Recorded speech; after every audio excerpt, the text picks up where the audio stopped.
দেখেন আপনাকেও অর্গানাইজ করতেই কি রকম কষ্ট হয়, তো পুরা দেশের আইন শৃঙ্খলা রক্ষা করতে যে কি পরিমাণ কষ্ট আপনার মনে হয় নিজেরও রিয়েলাইজ করেন।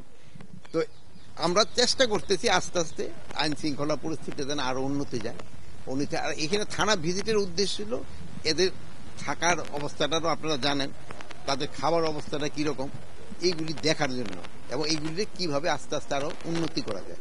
যেহেতু তাকে থেকে কাজ আদায় করতে হলে তাদের খাবারের দিক দিয়েও আমার খেয়াল রাখতে হবে, তারপর থাকার দিকেও খেয়াল রাখতে হবে। এইগুলির জন্য এখানে কিন্তু এই জন্যই কিন্তু এই ভিজিটটা করা।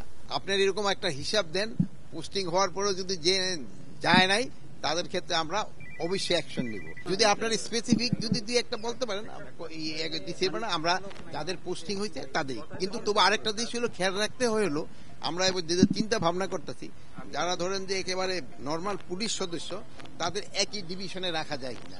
যেহেতু হয় কি ফ্যামিলিটা দূরে থাকলে এখন কিন্তু ছুটির সংখ্যা কম, এরা মনে হয় মাত্র 20 দিন ছুটি পায়, আর ই লিভ পাইলো আরো 20 দিন। ওই 20 দিন ছুটি কিন্তু আমরা অনেক সময় দিতেও পারি না। এই জন্য ফ্যামিলিটা যেন তাড়াতাড়ি দেখা করে সরতে পারে। যেমন ধরেন এখন শুনলেন যে একজনের রেশনটা তার বাসায় ওখান থেকে পৌঁছাতে হয়, তার তো একটা ছুটি দরকার। এখন যদি সে বাড়ি সেই রংপুর বা রাজশাহী হয় ওখান তো একটু সমস্যা হয়।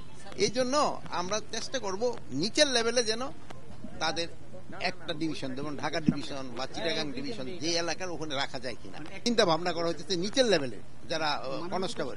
আওয়ামী লীগ কিংবা এর দোসর যারা বিভিন্ন সময় বিভিন্ন মিছিল করতেছে এবং সেই ক্ষেত্রে পুলিশের যে ইনঅ্যাক্টিভ থাকার যে বিষয়টা, সেই প্রতিবাদে ছাত্র জনতাকে লাঠি মিছিল করবে, উত্তরাতেই করবে।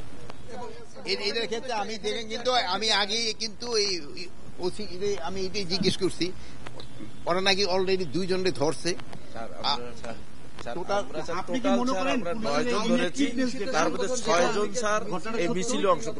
যেহেতু মিছিল হয়েছে এটা তো আর কোনো, এটার ভিতর তো কারো কোনো সন্দেহ নাই। মিছিলটা যেন ভবিষ্যতে না হতে পারে এই জন্য পুলিশদের ইনস্ট্রাকশন দেওয়া হয়েছে, এবং যদি তারা এটারে ভালোভাবে কন্ট্রোল না করতে পারে তাই তাদের বিরুদ্ধে ব্যবস্থা নেওয়া হবে।